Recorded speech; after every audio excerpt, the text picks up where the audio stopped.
Will your patient respond to fluid? Find out with a simple challenge. Gather the IV fluid, tubing, and pressure bag. Please be sure to follow your institutional policy for pressure bag use. Next, prime the IV tubing.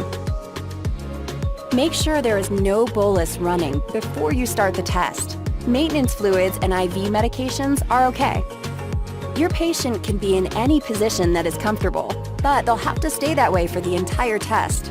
And until the test is done, do not actively titrate vasoactive drips or do anything that could cause vasoactive changes, such as suctioning an intubated patient. Now, you're ready to start. Press Start Bolus. You'll find it on the Dynamic Assessment dashboard. First, you'll need to establish a baseline. If the Starling monitor shows it already has a stable baseline, you can skip this step. If not, make sure the patient keeps still. Within 3 minutes, you'll have a baseline. Next, the challenge. Start the IV fluid infusion.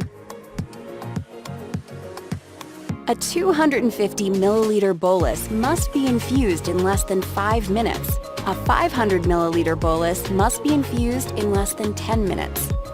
You can end the bolus challenge 1 to 2 minutes after the infusion is complete, or earlier if the patient is shown to be fluid responsive.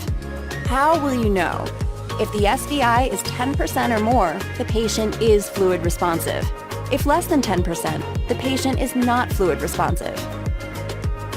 Note that even if the patient shows a change in stroke volume of 10% or more, it does not necessarily mean the patient needs fluids. What it does mean is that their heart can tolerate an increase in preload.